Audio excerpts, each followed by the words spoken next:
The Pope knows the Doctor, or the Pope wants to ask the Doctor for help. I have to admit, didn't see that coming.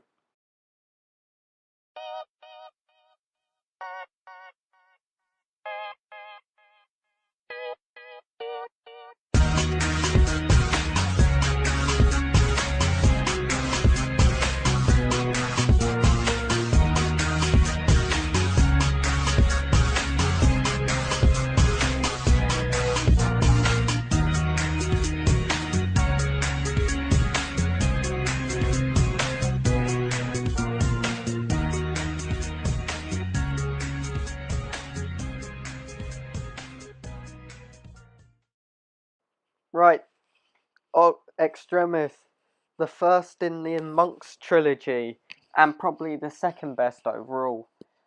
This is, well, it's a different kind of episode because, well, I felt it more like an episode of Arrow at times, with the flashbacks just pasted in the middle of the episode. Not to say it's a bad thing, but yeah, I'm just gonna get right to it. Missy is in the vault. That reveal wasn't a. It's so just normal. Why Missy of all people? Like, you could have had something big, but it was just Missy. I mean, I like how they told the story, how they revealed it, but just Missy. That scene, that just seemed too simple and too, well, predictable because most people got it straight away. But I'm not. It seemed to have worked into the story pretty well, but it just seemed too. I was expecting something a lot more like some kind of crazy super weapon or something like that. But then again, it does make sense. Missy would be the sort of person Nardole would be scared of. Speaking of Nardole, I liked him in this episode. Again, this episode's probably turn point because he actually figured it out himself, which I liked because as it's Nardole, he needs people at this point. We're either convinced he's a rubbish character or still trying to be convinced. And the fact that he worked out himself actually shows he's got some. Well, he's got a brain, and he's not the same Nardole as the Husbands of River Song. So maybe the Doctor added extra knowledge in there somehow.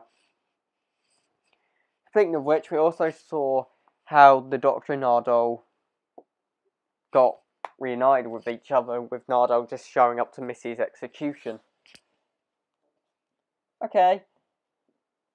This is after, I'm guessing, well, this is definitely after the Husbands of River Song, but I'm not sure if this is after the return of Dr. Mysterio. Because there probably isn't, but, well, it is, because he wasn't in charge of Vault then. But it's just weird. It's given no specification on where these flashbacks actually are, in contrast to everything else, which really should have given some detail, maybe. But let's talk about the monks.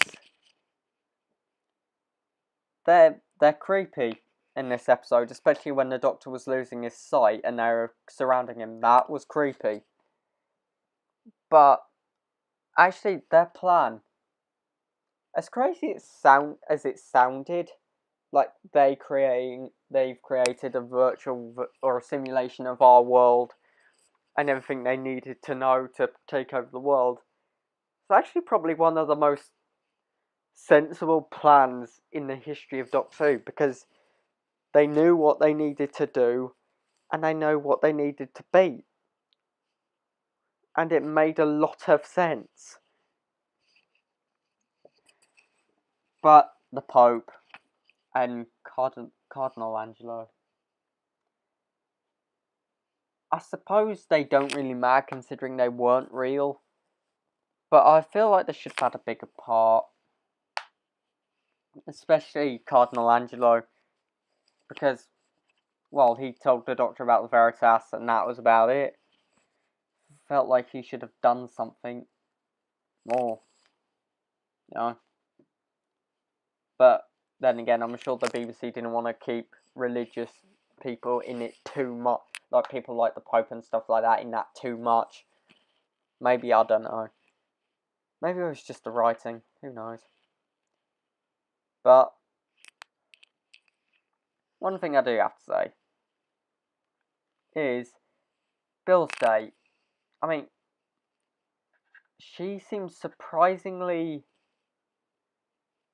I don't know, she just, I know why she was there now, but she just didn't seem really, well, she doesn't, her performance of that was the Pope, she didn't seem necessarily shocked, she just seemed like she was pretending to be shocked for the sake of someone else, like on a prank show, she's just like, oh dear, how did that happen? She didn't seem genuinely shocked to me. And fun fact, the person who plays the Pope was in Doctor Who before, in Turn Left. And yeah, all of the Pope's dialogue was in Italian. Thank God there were subtitles. No idea what they were saying. And I did like how the Pope ended up with the Doctor, or recruited the Doctor with them just showing up at university. That was brilliant. Instead of them sending a mysterious messenger to send me, they just showed up.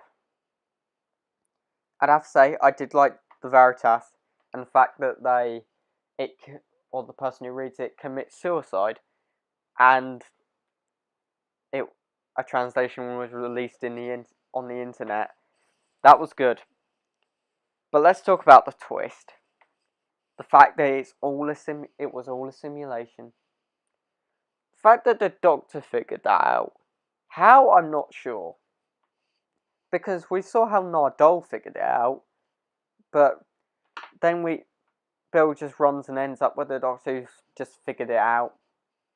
It was nice to see how he figured it out as too. But then he emailed all the information. How that works, I don't know, but hey, this is Doctor Who. And it's an alien simulation, so who knows, he might have used it, somehow hacked into the technology to use it. And it marks the return of the sonic sunglasses. Being used how they should have been used from the start. Like sunglasses. Or ways to help him see, that was good. Because now they're not just being used as a stupid replacement for a sonic screwdriver.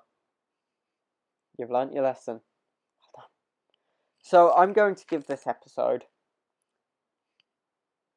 a 7 out of 10. It was good, but there are just a few things that annoyed me, like the going from one place and then the Doctor immediately figuring out, and Missy. How it just seemed to be her, nothing more. That just really bugged me at the time. And as usual with multi-parter episodes, I will be combining the scores, but this time, since it's a 3-parter, it will be out of 30 this time. So, this episode, Extremis, gets a 7 out of 10. See you next time. For the Pyramid at the End of the World. My God, what a long title.